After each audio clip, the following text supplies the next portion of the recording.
Ever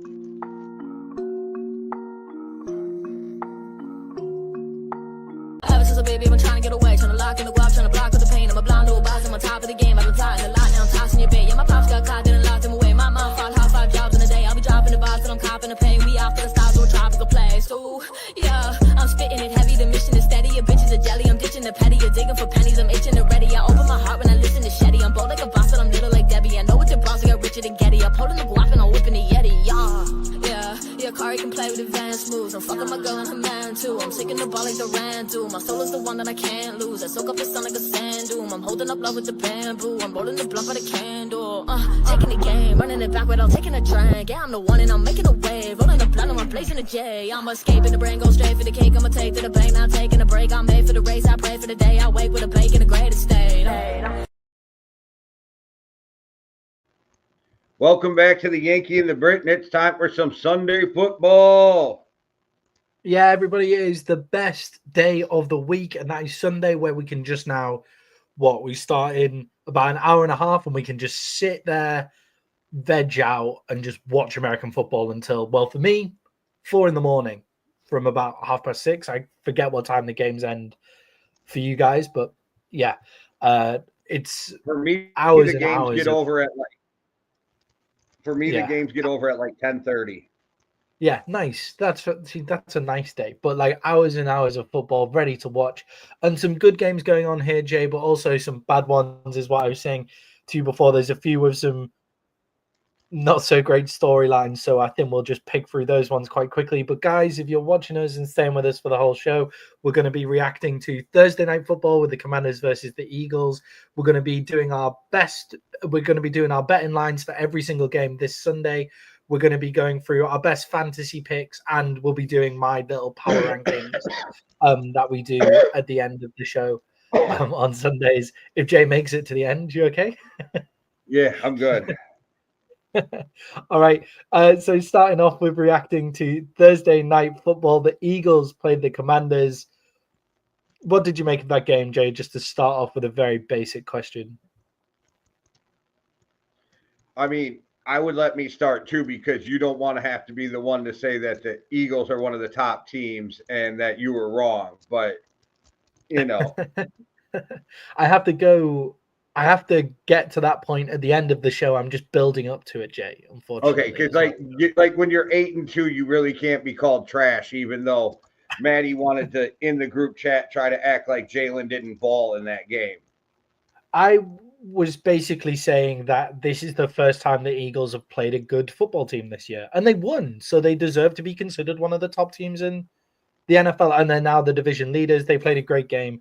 In fact, Jay, one of my questions here is the Eagles defense now elite on every single level of that defense?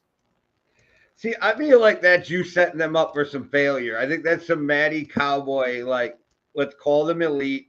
Then next week I can bury them when they don't play elite.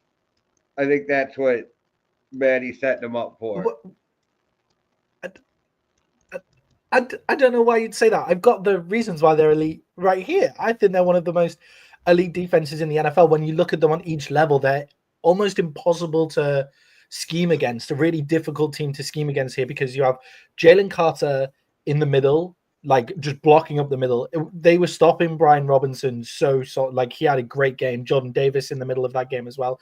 Nakobe Dean has become a great leader at the linebacker core, with Braun as well playing ridiculously. And then you have Cooper DeJean on the outside with Kenyon Mitchell, who I think both of those, they're going to be one of the best cornerback pairings for at least the next 5 years in this league, depending on how long they can keep the two of them together. If one of them says, I want to go be the number one corner somewhere else, like those kind of things as well. They locked up. Terry McLaurin had, was it 1 or 2 catches? Something ridiculous. Jayden Daniels was struggling. That fucker only got me 2 points in one of my fantasy leagues, but it's okay. I had Saquon on that team too, who got me 30 plus. Yeah, definitely. And Jay, is Saquon the difference maker in that Eagles team this year compared to what they had that last year, where they were good at the run game, but DeAndre Swift is not Saquon Barkley? No, and Saquon's amazing, and he changed his life in the running game. But I think like the whole narrative from last year is pissing the Eagles off. And I think that's a lot of what you got going on in Philly right now, too, is they knew they stumbled at the end of the year, but people acted like some people wanted to act like they didn't know how to play football anymore. And I think that they heard the narrative and they're like, all right, hold my beer and watch this. Yeah, I agree with you. And I do think that they started the season relatively slowly, playing some bad teams, squeaking through. But that's what you've got to do in the NFL. Like, that's what you do. And then once you hit your straps and you get to winning, like now this Eagles team looks dangerous and terrifying to play against on every level of the defense. And Jalen Hurts, once he locks in, is a really great quarterback, really difficult to play against with the tush push. And then you have Saquon Barkley in the backfield. And the offensive line also is coping much better with the loss of Kelsey than I thought it would do. Well, even In terms of Dickerson went down too in that game. Dickerson went down in that game. He got hurt. Yeah. He comes out. 2 plays later, I forgot he was out of the game. They were playing the same. Like, I completely forgot he was out of the game. Poor Sirianni still getting dragged. Yeah, I don't understand the dragging Sirianni now. Like, I did get it. I understand. But clearly he's got his team back on track. He's taken them from where they finished at the end of the year, which was a low point for them, and has got them back on track, which is what good coaches do. Obviously, part of that is he's gone out and hired, or he's working well with, a good offensive coordinator and a great defensive coordinator as well, which is a really difficult thing to do as a head coach when you get... The Eagles, and this isn't just you, Eagles get trashed. Everybody sucks. No, Cowboys get trashed. Kellen can't coach. The Chargers get trashed. Kellen can't coach. Now it's, well, the Eagles are all right because they have an elite play caller, not just you. This is like what I'm hearing. And I'm like, well, what is it? Is it they're trash and they got an elite play caller, or is the team good and they got a trash play caller? It's, I'm not sure the Eagles narrative changes by the minute. No, I actually picked this up in the chat the other day with Hitman, where he was going on about Kellen Moore being really good and stuff. And I was like, hang on, like, Eagles fans aren't really allowed to say that Kellen Moore's any good because of how much shit you dragged him through when he was the Cowboys offensive coordinator, which I think is quite funny. I was on the Kellen Moore train when he was the Cowboys offensive coordinator. Like, he had a bad time in LA, but that looks like it could be Brandon Staley. Like, we're going to move on to Harbaugh in LA and what he's doing there later on in the show. But that looks like that whole culture was just wrong. And I think Kellen Moore is not an elite offensive play caller. I think he does go away from the run, but it can be difficult to go away from the run when you have Saquon Barkley in the fucking backfield the whole time. It's like the first half, they were trying to win playing Kellen Moore's way. And then in the second half, Kellen Moore realized that wasn't really working and just went, oh, why don't we just try running it up the middle with Saquon Barkley? And that's just what happened. Like, the interior line just decided, we're just going to fucking run everybody over, and Saquon Barkley just run behind us. I think he's I think he's good, like a play caller. I think he's a good play caller. I just find it weird that minute by minute, the narrative on the Eagles just changes. Yeah, I'm the only one. Okay, guys, we're in a group with Steelers fans, fucking Cowboys fans, Eagles fans. Like, there's all a Chicago Bears fan. There's all kinds of fans in there. I'm the only motherfucker, and I actually have a slight hatred for the Eagles from the NFC Championship game in Minnesota that defends Sirianni and the Eagles. Yeah, I'm more on your side with Sirianni now that he's fixed the rot. They've played a good team. They've played really well against them. And what you were saying a couple of weeks ago is how can we let Jim and John Harbaugh get away with not calling the plays and just hiring good coaching staffs and working well with those good coaching staffs. And I see it more through that lens now that they've now that they've just like started playing really good football after what they did to the Cowboys the week before, now beating a good team in the Commanders. I expect you to drag them, though. That's the thing. I expect you as a Cowboys fan, right? I drag them when I'm watching them on a Sunday out of pure hatred. And then when we come to sit down and do actual analysis for the show, I try to be as objective as possible. It can be quite hard with the Eagles, but we try. We try. And then we have the Canadian in the group who comes out and just says the most left field shit. I want to get him on a podcast just chatting, just utter shit, just letting him just with his hot takes, the Canadians' hot takes segment or something like that. I think would be quite funny. Yeah, I do have some stuff to say on the Commanders here. The Eagles played really well, but was this the Commanders' first coaching misstep so far this season?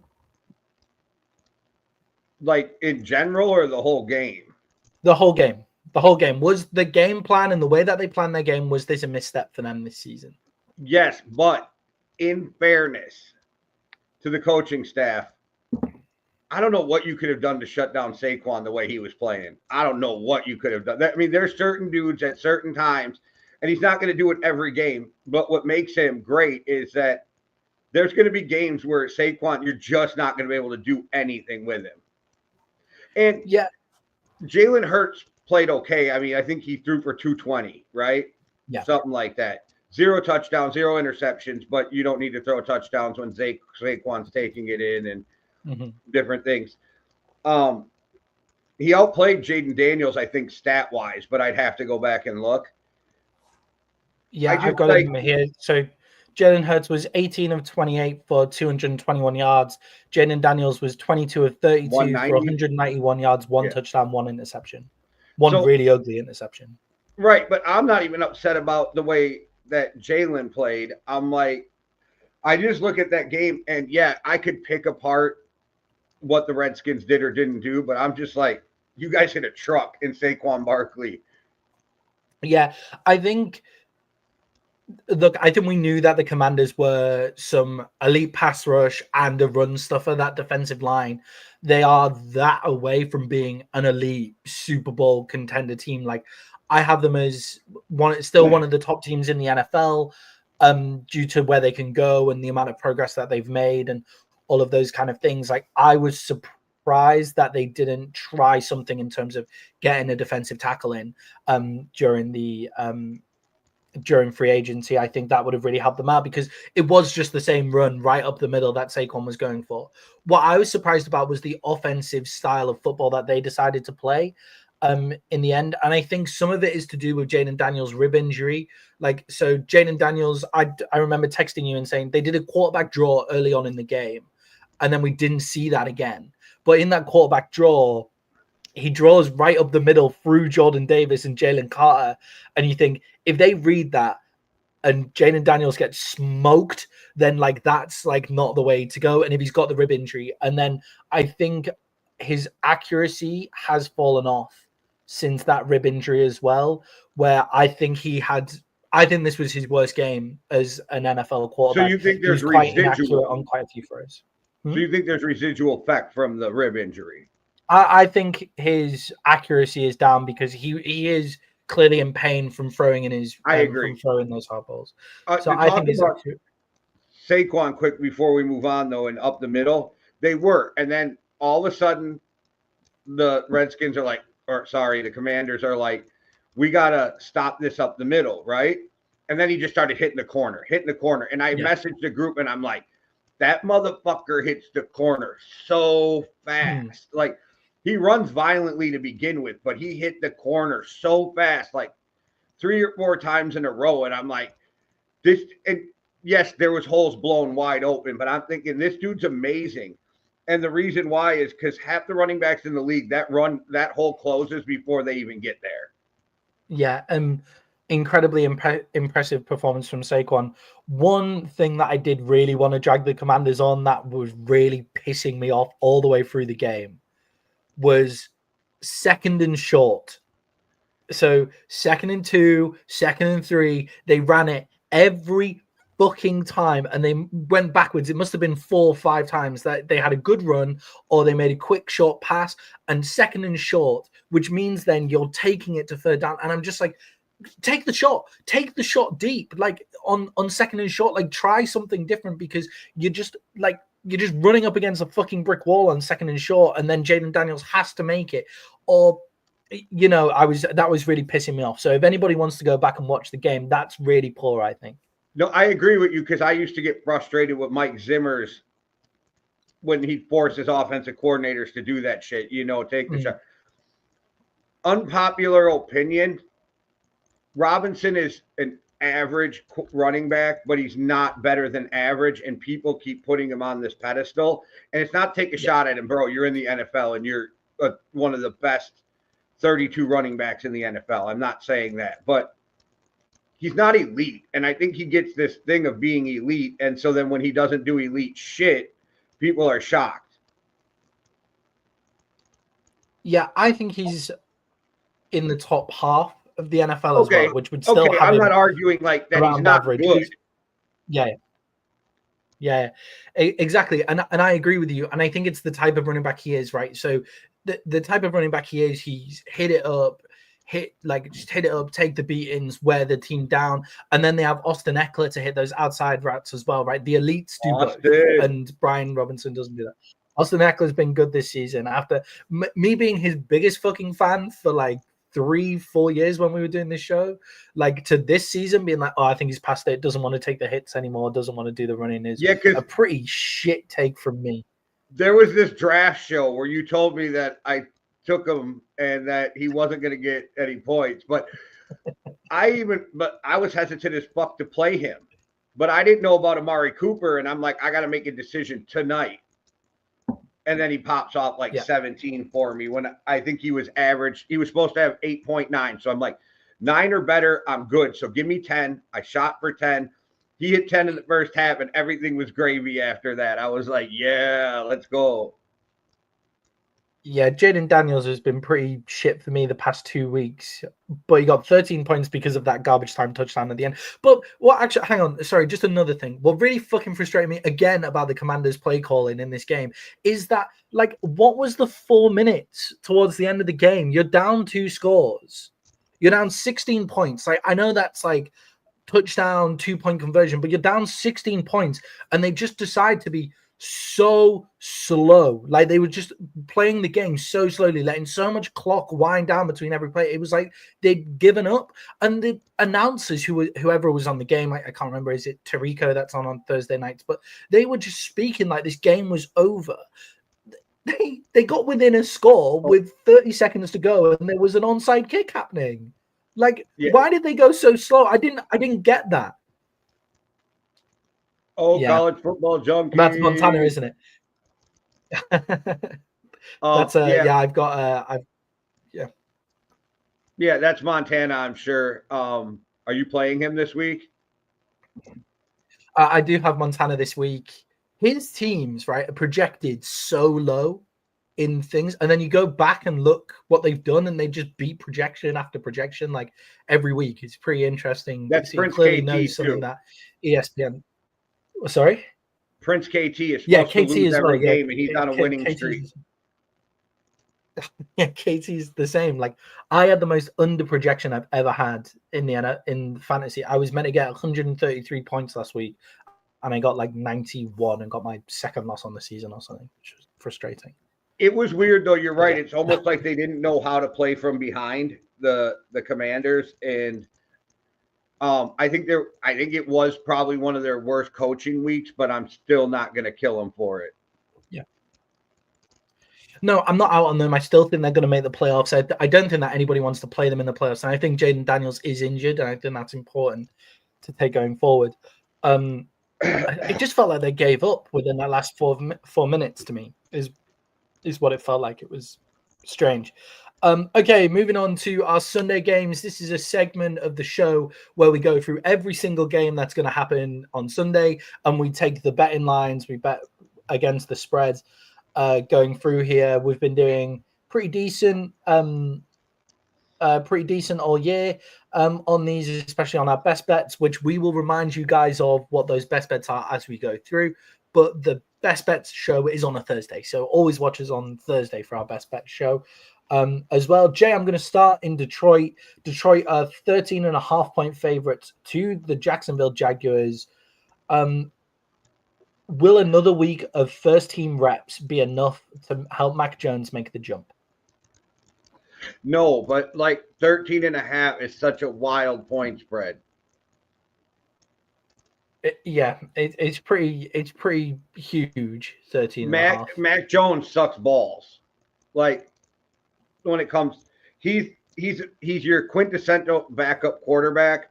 So I don't expect him to get it or for it to click or for him to become. Because if you remember coming out of the draft, what did I say? Like his projection at best was Kirk Cousins. Yeah. Maybe even Alex Smith, really. But I meant at the high end. Like, what could he be if he got all of his talent out? And don't get me wrong, Kirk can play, but if that's your ceiling and you're nowhere near your ceiling, right? I don't even think he's Alex Smith, okay? Like, Alex Smith, like, I think played better. But I don't think he's Alex Smith. He's also playing on it's so weird to say because I thought it was going in a different direction. A shit organization right now. Yeah, so he's playing for a shit organization.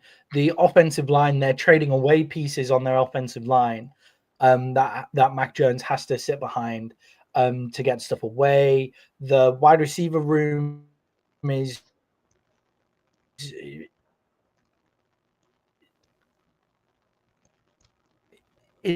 okay. It has the start of a decent wide receiver room. Yep, sorry, internet issues, I'm guessing. Travis Etienne, I thought he was going to be one of the top running backs in the league, and he's just never made it to that point. The Lions have been awesome at putting away the bad teams so far this year. I'm actually going to take the 13.5 on the Lions. Yeah, give it to me too, but I hate that big of a point spread. Yeah, 13.5 is crazy. But sorry, I cut out a little bit there. Did you pick the Lions for it? Yeah, I said give me the Lions, but I'm not real excited about the point spread. Yeah, I think the point spread on that is pretty heavy. A game that we wouldn't bet there, I think, guys, but we go for every game and we tell you if you do want to bet them, if you do. Okay, guys, we're now going to, is this the oldest rivalry in NFL football? I think it is. It's the Bears versus the Green Bay Packers. Jay, does Matt LaFleur off a bye have something special for the Bears defense to contend with? I don't know. I swear I'm the only person in the world that thinks Matt LaFleur is a mid fucking coach. I don't think he's elite, and a lot of people do. I don't see the elite coaching. I see that he's got really good offensive schemes. I see that he's a really good offensive coach, but I don't see him as this elite head coach. I don't have the faith other people have in him. So I might be the wrong person here, but I don't know if we're going to see something special coming out of a fucking bye or anything from him.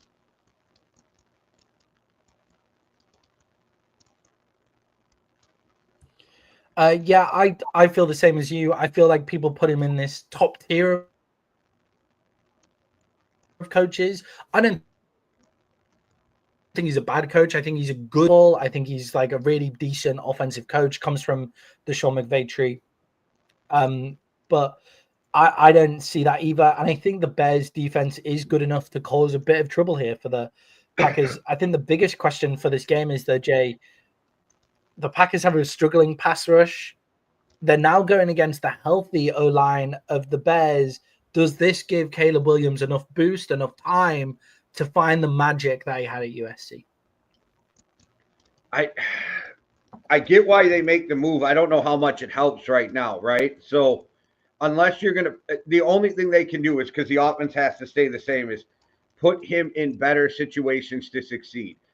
Here comes my hard choice for the game is I think the Packers are going to win. I think the Packers should win easily.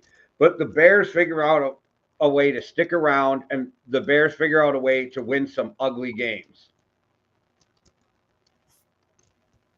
Yeah, definitely. I feel that way as well. The Packers are actually bottom 5 in pass rush win rate, which is 31%. I found a new stat that I quite like, Jay. This pass rush win rate. So 31% they have, which is bottom 5 in the NFL.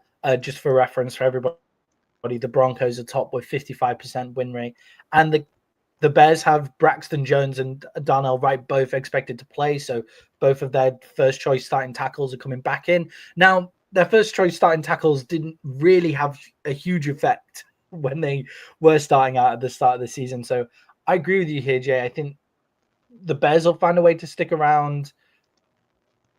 I think they're going to run the ball more. And I'm not sure the Packers have enough to make Caleb Williams totally collapse. How much does a new offensive coordinator make a difference for the Bears in 1 week? That's the thing. I don't think it does, except that you can do the things to make Caleb more comfortable, right? But you can't change the scheme. The scheme is the scheme at this point. You can't put in a new offense. You can only tweak by making better calls. So if they do that, then you put him in a better realm to succeed. What I'm wondering is there let's win one for the Gipper like they do for the head coach when the offensive coordinator gets fired? I don't know what the stats are on that. We've all seen the boost, the head coaching boost when you get your head coach fired. I wonder, did you get a boost from your offensive coordinator? Yeah, I wonder as well, especially if it ended as badly as what everybody's suggesting it did with Waldron, with people going to ask him, asking the GM to fire him and those kind of things. I'm not sure how true all of that was. There's some chat. It sounds did you like see they the went stuff after about Tyler Eberflus. Bajan? That's apparent. It sounds like they went after Eberflus too. Yeah, it sounds like I'm worried that like with the Bears, I'm just worried that organization is falling apart a little bit there.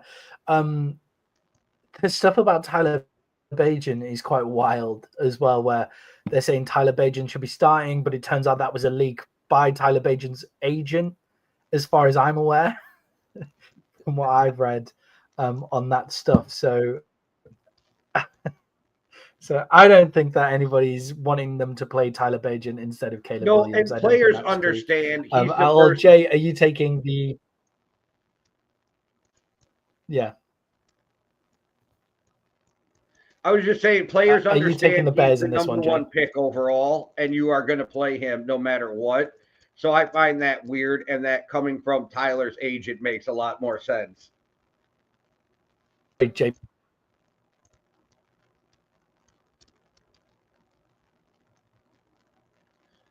Ooh, Maddie froze up on us.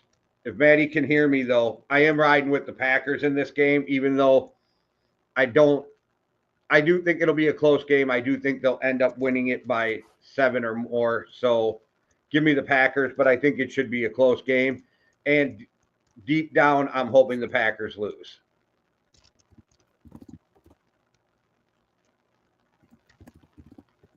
I think my Wi-Fi should have stabled out now. Maybe we'll see how that continues to go.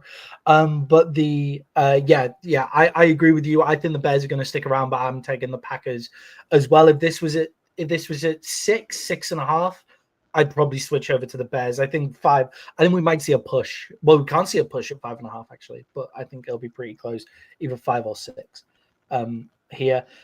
Jay, we now move on to your Vikings. They're going up against one of the better NFL defenses. But Jay, is Will Levis the Vikings' dream quarterback to face? I think I'd rather play Mason, but that's just because I don't ever expect anything spectacular out of Mason Rudolph. Like, Mason Rudolph is never going to make me go, whoa, did you see that play? Which Will can. But a team that loves turnovers, that might be the guy you're excited to see. Yeah, I agree on that, definitely. I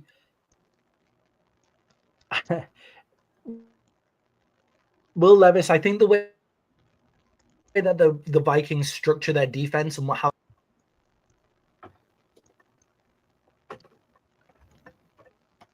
Whoa, we lost Maddie. Sorry, Jay. I think how they structured.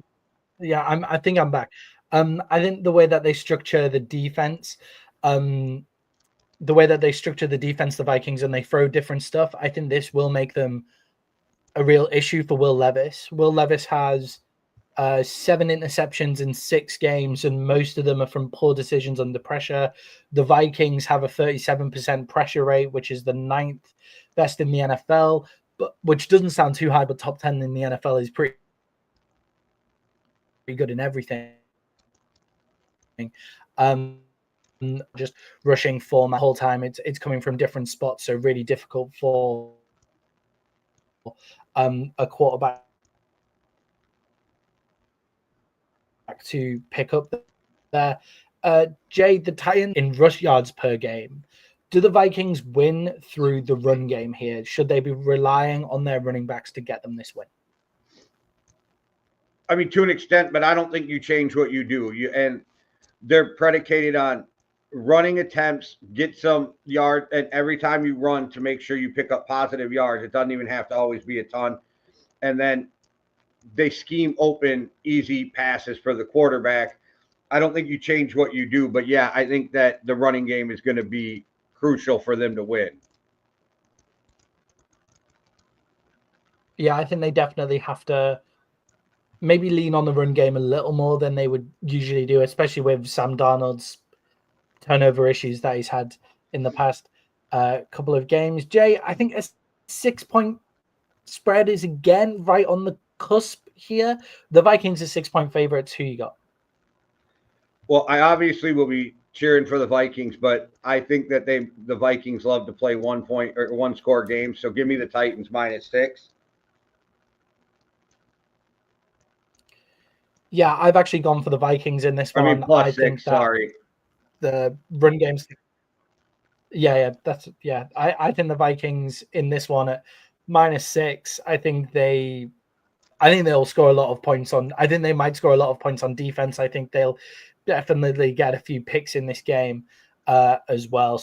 So I'm going to go for the Vikings on this one. Jay, a game that I'm surprised is in the early window here. We were talking about games being flexed and all of those kind of things. But Jay, the Steelers are playing against the Ravens. The Ravens are 3.5-point favorites here. With Humphreys out, will the Ravens back end be able to hold up against the Steelers' new deep passing game?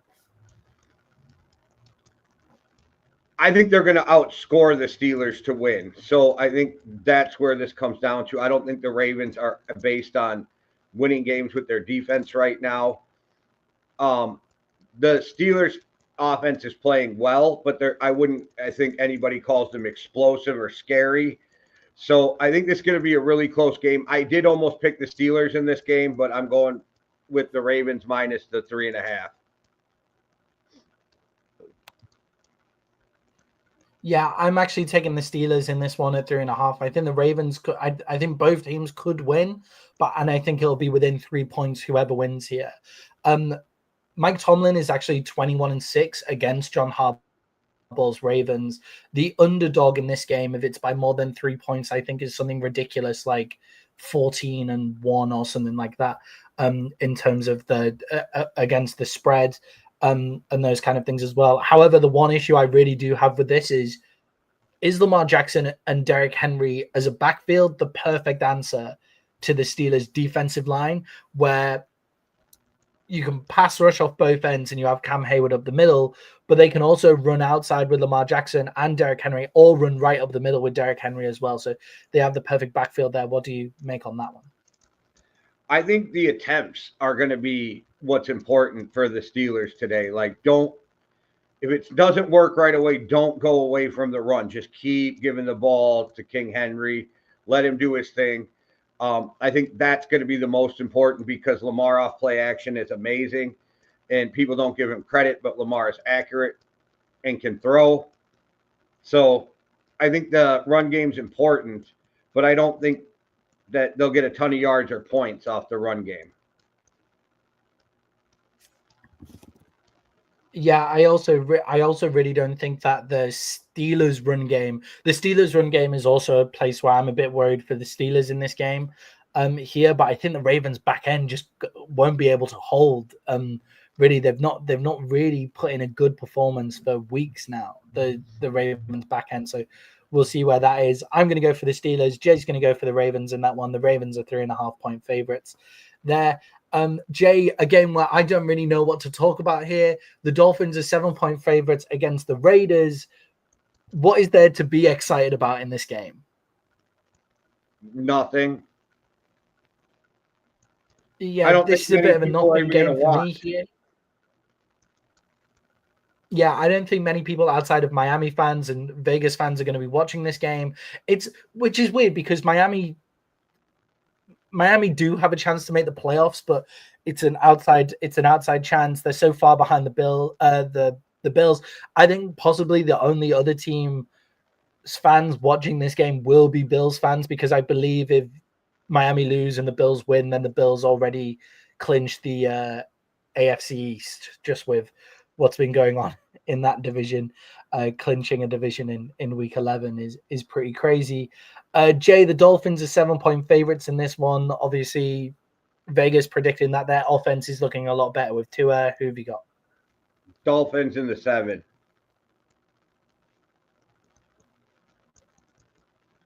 Yeah, Jay, this is one of your best bets of the week here. Dolphins at 7 points here. I have to agree with you on that one. So I'm going to go for the Dolphins as well. Jay, moving away from that not very interesting game to also a possibly not very interesting game here.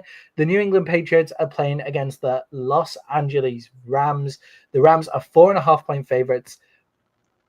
How can the Rams turn around their red zone woes in this game, I think, is the biggest question. What do you think they've got to do in the red zone compared to what they did last week against the Dolphins, where they seem to only be kicking field goals? I think their problem is that they don't have an offensive line that can run in the red zone once things get, like, everything constricts. You have a lot less room. They have a hard time getting a push on the offensive line. I actually think their best bet is to try to score from outside the 20. Yeah, they rely a lot on Kyren Williams in the red zone as well. So if you can sell out on stopping the running game there in the red zone, and as you say, I don't think that they have the O-line to stop people against selling out there. If it was me as well, I'm surprised that they don't ask Puka Nacua to go up and just make big plays in the corner. As well. He's a big bodied receiver, makes big one-on-one catches. I'd expect more of that. And I think this is a day where Puka Nacua could really step up in this season, with Gonzalez probably covering Cooper Kupp for most of the game. Might switch around a little bit going forward, but Gonzalez has been shut down all year. So if you're the second wide receiver when you're playing against the Patriots, then this is your game to step up here. For me, Jay, I think this game is you're buying the Rams low and you're selling the Patriots high. I think the Patriots have had their high here, and I think the Rams have had their low, and it's culminated in the Rams only being favorited by 4.5 points. This is one of my bets of the week. I'm taking the Rams in this game. I'm reluctantly taking the Rams, and I feel like I'm going to regret it, and I feel like the Patriots are going to win this game. So we'll see what happens. Yeah, I mean, yeah, if you're reluctantly and you think they might win, I don't see that. I see Sean McVay getting the carry in here. There hasn't been a team so far this season, and I think last season as well, where if they've been favorited the week before, they've then lost on the road whilst being a favorite the next game as well. Jay, a team that's been favorited quite a few times this year that I've been surprised that they've been favorited as much as they have. The Jets are 4-point favorites against the Indianapolis Colts. Can the Jets deal with the aggressive Colts running game? Yeah, I think this is another one of those games where you don't have to completely stop one part of it being the running game. You just have to do enough to slow it down.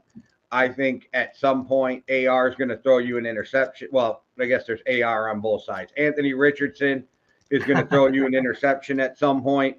I think it's one of those things, just stay patient and he will turn the ball over. Yeah, I disagree with you on this one. I think that the Colts could just run the ball all day, to be honest. I think that watching that game against the Colts are a far more physical team on the run than the Cardinals are. And the Cardinals bullied the Jets in that game with the run, and the Jets were falling off tackles. People weren't making tackles. It honestly looked like if they got to the secondary, then the corners were making some business decisions, is what it looked like. They definitely weren't, because NFL players aren't wired that way. It's just that's what it looked like with how bullied they were getting in this run game. The Colts have an elite offensive line that's been playing really well this year after a real bad down year last year. Jonathan Taylor is back and healthy as well. And if I'm the Colts, I'm just running AR like on loads of QB run options like throughout this whole game. And I'm not asking him to pass a whole lot. And if it is a pass, I'm just saying Alec Pierce just stream down the field and Anthony Richardson just put the laces through it so it sails over the top down the field, and if they miss, they miss. But at least it won't be intercepted here. I don't trust Anthony Richardson very much, but I do trust that Colts run game, and I don't trust the Jets at all. But Jay, interesting here. Does the return of Anthony Richardson actually make the Colts more likely to win or less likely to win than with Joe Flacco? I think less likely, because they don't have great receivers to begin with. I mean, they have decent receivers, but when you're going against the Jets have a great secondary. So I think it makes them less likely to win. Plus, Anthony Richardson has these spurts of like, has he ever thrown a football before? And then he'll throw one and you're like, wow, that's one of the best throws I've ever seen. Yeah, he's such an up and down quarterback, Anthony Richardson. Jay, who are you taking in this game? Give me the Jets. All right, going into one of these. The Colts are actually one of my the Colts at +4 are one of my bets of the week. So I'm taking the Colts at +4. Jay is taking the Jets at -4. That's going to be one of our deciders for this week. I always like when we have a few deciders in there, especially in a few fun games. Jay, the Saints against the Browns. I'm not sure how many people will be watching this game. The Browns are -1 point favorites. Jay, the Saints are a bottom 6 rushing yards defense per game, rushing yards per game. They're bottom 6 in the NFL. Will the Browns be sensible and take the ball out of Jameis Winston's hands? Well, I think you ride Nick Chubb through this whole game, so I would say yes. But as soon as you say that, that's when it becomes a game where the quarterback has to win it for you. Yeah, I would run it like through Nick Chubb the whole time, but I'm sure the Saints are going to sell out on that. The Saints look like they took a big step up last week against the Falcons, who also have a really good run game. So I have no idea what's going on here. It seems to work when my video is not on. It's clearly my massive head taking up all the Wi-Fi pixels when the cameras are on, so it might have to just stay like this for a little bit. But I don't think many people will be watching this game. Jay, the Browns are 1 point favorites here. Who have you got? Reluctantly, give me the Browns, but I want Kamara to have a big day because I have him in another fantasy league. For me, I'm taking the Saints in that one. I think the Saints really turned the corner against the Falcons last week. I think they still get the new coach bump. I like the guy that they've got, Rizzy. I like him. They'll be a fool to hire him, but as I said in my overreactions last week, they will end up hiring him because I think he'll get a win last week, a win here. He'll maybe get another win in the season, and everybody will say what a great job he did with a terrible Saints team. But yeah, we'll see how that game is. Jay, we move down to Santa Clara, where the 49ers are going up against the Seattle Seahawks in an NFC West clash. The 49ers are 6.5 point favorites in a division game. Jay, what does DK Metcalf's return mean for the Seattle Seahawks? I don't like everybody thinks it means more than I do. I could have drafted him in fantasy and I didn't because I think DK's seen the best of his career already passing by. I did draft him in fantasy, but after he fell quite far, he was good value where I picked him up. I think I took him he was at the top of the auto draft for quite a while, as I remember. But yeah, the Seahawks are the best passing offense in the league in yards per game. The 49ers are actually top 12 in passing defense in terms of points per game as well. So that should be interesting there. I do think it's a big addition for them to have DK Metcalf back. Here, I don't think it's huge in terms of winning the game, but I think it is huge in terms of being able to move the ball, taking a bit of pressure off the run game, like possibly having to commit another man outside of the box where they can keep this game closer. When we're talking 6.5 point spread, if the other team has all of its stars on the field, that is a big deal here. Jay, the 49ers have been a weird team so far this year. I think they've just not found that right connection yet. Obviously, Christian McCaffrey's back now. How is his contract looking for the end of this year?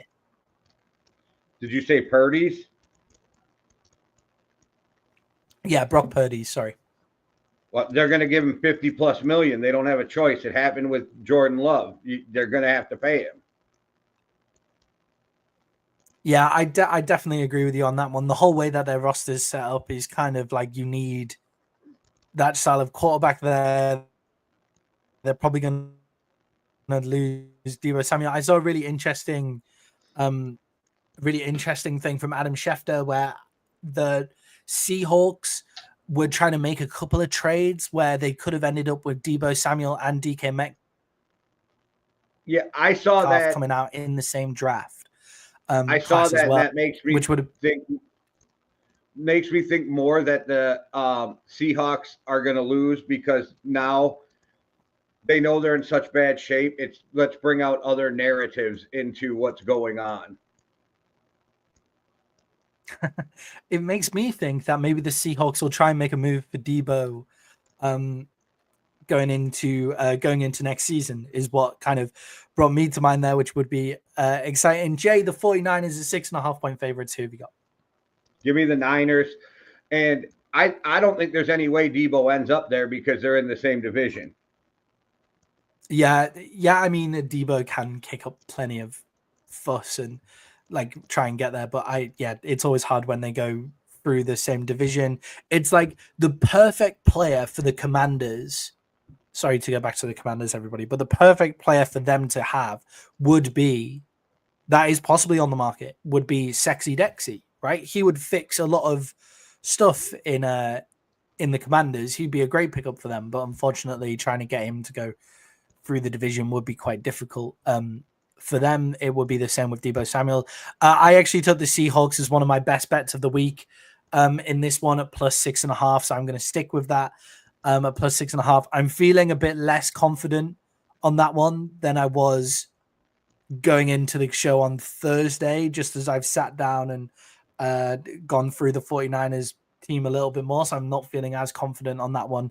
Probably moving off the best bets to move on to a different game. But I keep it in my best bets because it's the picks that we make on Thursday. Jay, the Broncos are 2-point favorites against the Atlanta Falcons. Can the Broncos pass rush disrupt the static Kirk Cousins? I think the fact that the Broncos are favored is fucking insane. That's what I think. Go for it. And can they disrupt Cousins? Sure, but he gets the ball out of his hands pretty quick. If they're smart, they're going to short passes, get it out of your hands, let your playmakers do their thing. I just, right off the bat, give me the Falcons in this game. I actually think, this is one of your picks of the week. It's actually gone down to 2, but 2.5, basically the same. This was one of your picks of the week. I look at this game and think that this could be one of the most exciting games of the week, one of the must-watch ones, most even at least, games of the week here. I think the Broncos pass rush is second in the NFL in terms of sacks. They have 35 sacks. Kirk Cousins is the 17th most sacked QB. 17th is obviously around league average in terms of sacks, but has been sacked 20 times. What the Falcons need to do early on in the game, in my opinion here, is rely on Bijan Robinson. Bijan is fifth highest rushing yards in the league, and I feel like they utilize him less than everybody else that's in that top five as well. When you look at the top five rushing yards in the league, he gets utilized way less. And I think if the Falcons lean on him to put that pass rush off balance, then the Falcons could be really, really onto something here. So, Jay, you're taking the Falcons in that one. I'm taking the Broncos. Is that a game that you'll be watching? Yeah, probably not. I'll watch it after, but yeah, probably not. I knew you were taking the Broncos, though. Yeah, I mean the Broncos are one of my sweetheart teams. I like Bo Nix. I like the defense that they're showing there as well. Why I'm surprised though, Jay, is that the Broncos didn't buy anyone at the trade deadline. Like when I look at the Broncos roster, I think they're just a couple of elite weapons away, you know? And I'm surprised that they weren't buyers at the trade deadline. I think they realize that they're not as good as people think they are. That's what good GMs do, clearly, just like GMJ over there. Jay, the game of the week for me here, and it's a surprise that this isn't a standalone game by itself, but the Bills are 2-point favorites against the Chiefs. My question to you, Jay, is are Vegas still failing to understand the Chiefs this season? No, I don't know. I don't know what, because a lot of times that that line moves on the money that's bet. So I never discredit Vegas's ability to make money. Yeah, this season they've had to drop, like the big betting companies have had to drop revenue costs because there's been so many favorites who've won this year. So many of the favorites are winning, so they've dropped a decent amount of revenue projections this year. Actually, looking into it, Jay, I'm 7-2 betting on the Chiefs games this season. Whether that's on the Chiefs to like not make the spread or whatever, but I'm 7-2. You're 6-3 on the Chiefs game. So one of the easier teams, I think, to predict, and one of the nicer betting things that Vegas has given us. Mahomes in his career is 12-1-1 as the underdog against the spread, and he's 11-3 straight up. I think they fail to understand how the Chiefs are playing football this year. They either give them 2 big point spreads on when they're favorites, or they're putting them as underdogs against the Bills here. This would be, if I was to go back and pick my best bets again, this would be my best bet of the week, and it's your best bet of the week as well, Jay. Chiefs +2 for me. How can the Bills get on top of the Chiefs defense without Amari Cooper and Keon Coleman? Well, it does look like Cooper's going to play, is what I'm looking at right now from an hour ago, that he's expected to play.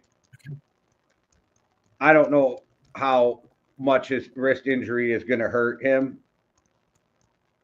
I think the Bills have been playing decent or good football with no name receiving core. I think with Cooper back, it just helps, but I think people underestimate the Chiefs defense.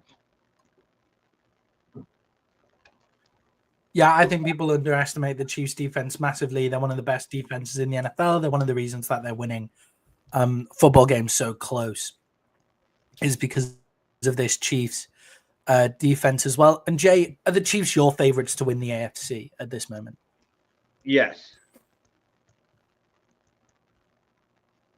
Yeah, for me as well. I think the Ravens let too many people in the back door. I don't think the Bills have quite got it. And then everybody else in the AFC, the Steelers, I guess, would then be the next up for me there as well. But this definitely a game of the week. Jay, the Chargers on Sunday Night Football are playing against the Cincinnati Bengals. The Chargers are 1.5-point favorites. Can the top scoring defense hold a resurgent Bengals offense in this game, Jay, who you got? I got the Chargers. I think they're going to run the ball. They'll play defense. They'll slow down the Bengals. And I'm just not sold on the Bengals because, like I said, I don't even know what Joe Burrow is going to show up tonight. Yeah, I definitely agree with you there as well. I think the Chargers defense has been incredible, to be honest, so far this year. They've top in terms of points allowed in the NFL, which is, of course, what defense is mainly about. Not allowing points. Their pass rush has been brilliant, and they've been able to stop the run. It's crazy for me where the Chargers are compared to where they were last year with Brandon Staley on the defense to where they are now. Who do you credit the most with that that complete change? Because they've not made huge additions to the team either. I mean, it's Jim Harbaugh. Jim Harbaugh changed the culture when he came in there. Yeah, definitely. I think it's also good to credit Brandon Staley for almost how bad he was there as the in his defensive coordinator. I think we'll be surprised if we see him back in the NFL. But they, what Jim Harbaugh's done there is amazing. And final question on this game, Jay, is who's a better quarterback, Joe Burrow or Justin Herbert? Because Justin Herbert doesn't have the numbers that Joe Burrow has this season. But Justin Herbert's also playing within himself. So who do you think's the best if you were to rank them today? I mean, before the injury, probably Joe Burrow. But after the injury, it's not even a question to me that it's Herbert. Yeah, if you had Herbert. And just so you know, Staley's a defensive coach for the 49ers. Oh, is he? Oh. Oops. I'm more confident in the Seahawks now then. With the if you gave Justin Herbert Jamar Chase and T. Higgins, I think he would just explode. I think he would be incredible. I think that Justin Herbert is probably a better quarterback there. It wouldn't surprise anybody to know that I'm also taking the Chargers at 1.5 here in this game. So we're both on the Chargers in this one. And then Jay, probably what is going to end up being the most painful game of the week here. The battle for Texas. The Houston Texans are playing against the Dallas Cowboys. The Texans are 7-point favorites. And Jay, we spoke about it a little bit before the show. What does the addition of Trey Lance give to the Cowboys offense? I don't know if it does anything. We're going to find out. We're going to see if he can play. I don't know. This kid who's been the most biggest anomaly in the NFL for 4 seasons now. Nobody knows what to think of him. I have no idea if he can even play. So I don't even know how to answer if he can help the Cowboys at all. Yeah, I think for me, it's difficult to imagine that they'll look any worse than they did with Cooper Rush last week. It's difficult to imagine that it could get any worse. So may as well have a look at the guy, right? May as well see what he can do. I think he could offer something in the run game. I hope they run him a lot, to be honest, and then give him a few options, a few option routes and those kind of things. I'm not expecting a lot from the Cowboys offense here. The Texans defense is far too good. The Texans defense allow 174 passing yards per game, which is 4th in the NFL, 113 rushing yards per game, which is 11th in the NFL, and they allow 22.6 points per game, which is 16th in the NFL, so around league average. So far too good. But what I do want to see, Jay, is the Dallas Cowboys defensive line. And if their improvements are ready to exploit the Texans O-line, what do you think?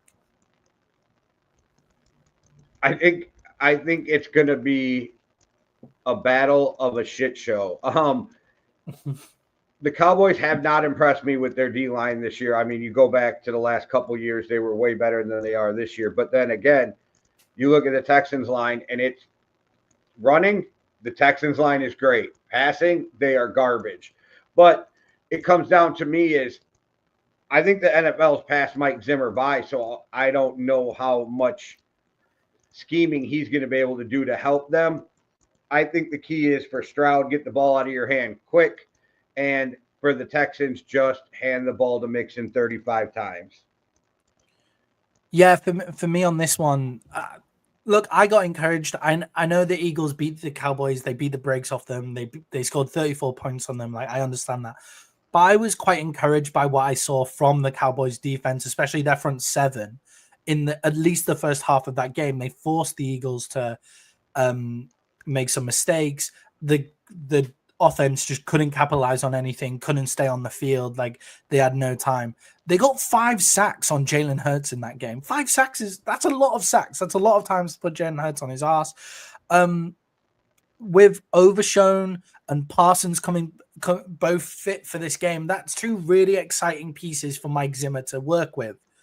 But Jay, I feel like, and I know you agree with me, I'm being really stupid by thinking that Mike Zimmer might do anything different than what he's already been doing. He's been given these exciting pieces, and I feel like he's just not going to do anything with them.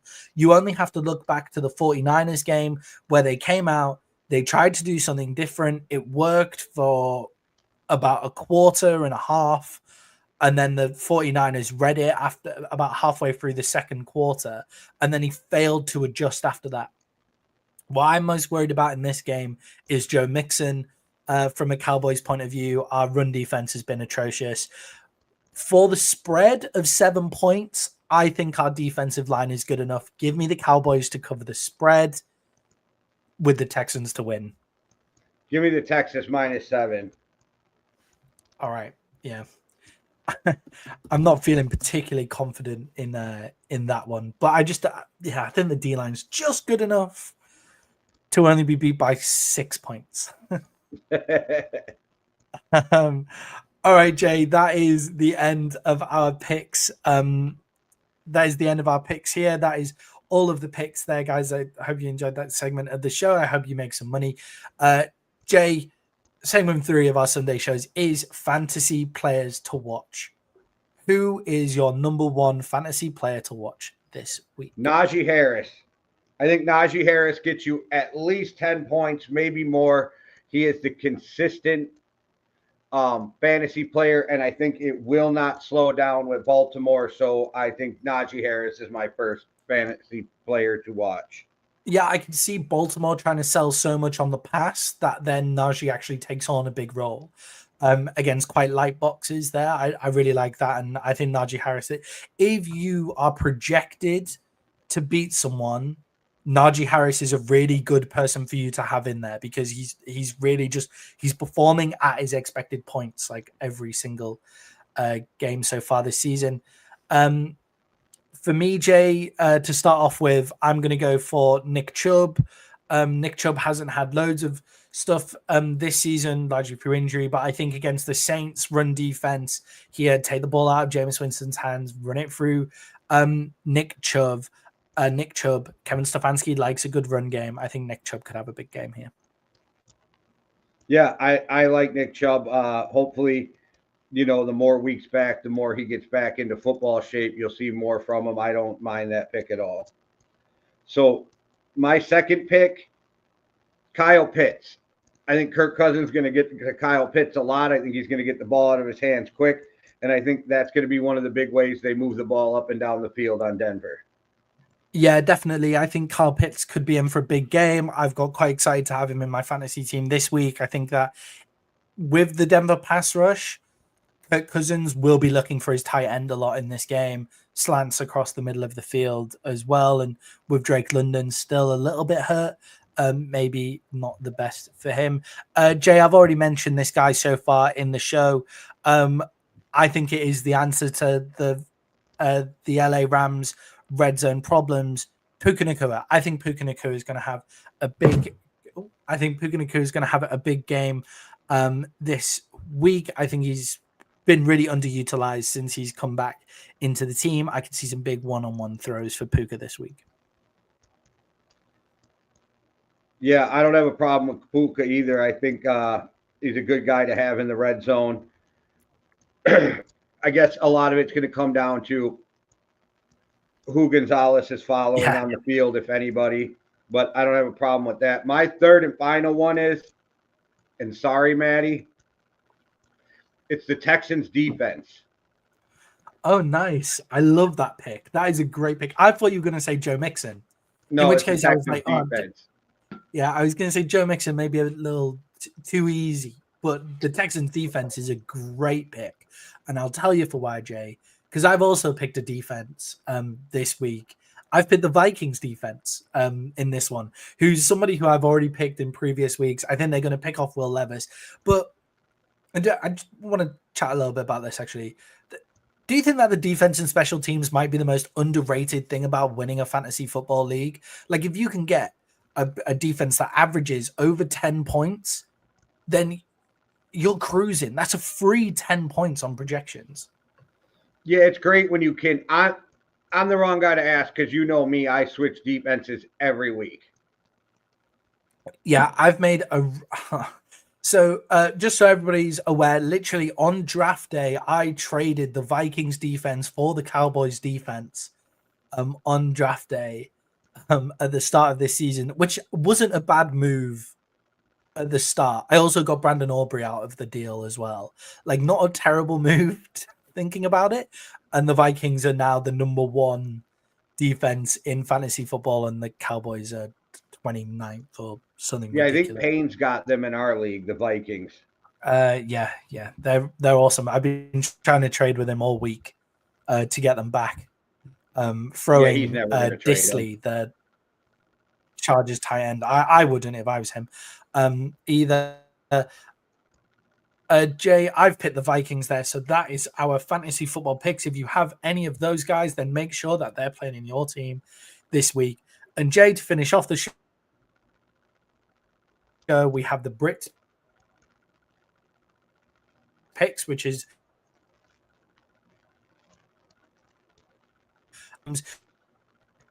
sorry, you're going to be really excited, I think, with the teams that a team that has entered, and I've realized that I've already made one mistake on it. The Vikings are meant to be in there at 4, and they're not, and the Broncos are meant to have fallen off the end. So it's meant to be the Vikings in at 4, and everybody steps down 1 from that. But Jay, I've gone for the Kansas City Chiefs, the Detroit Lions, the Ravens, then the Vikings, Steelers, Eagles, Commanders, Bills, Chargers, and the Cardinals after their big win against the Jets. What's your problem here, apart from the Vikings logo is missing? I don't even have a problem with the Vikings not being on there. I like the underdog. I like motherfuckers not thinking about you, so you can just keep them off there. I think the Steelers are kind of high, but I like it. I think they're going to the playoffs, and I think they have a shot at winning that division. I don't know. I do like that you finally took the Rams off that fucking board. Yeah, the Rams fell off this week after they played such a poor game against the Dolphins. It was badly coached, bad in skill positions, bad in the red zone. I think they just had a terrible game. The Lions have jumped the Ravens this week. The Steelers, I agree with you, are a little high. They should be really at 5. And if I was really being honest, the Eagles would be above the Steelers as well, but I just couldn't quite do it, I'm sure we'll be moving into next week, and that'll be what it looks like if the Steelers get beat by the Ravens. The Cardinals making their first appearance in the top 10 this season. The Cardinals have found some consistency, and I think Kyler Murray is making his case for MVP. Yeah, I'm kind of interested to see if where that ends up if the Bills actually win that game today.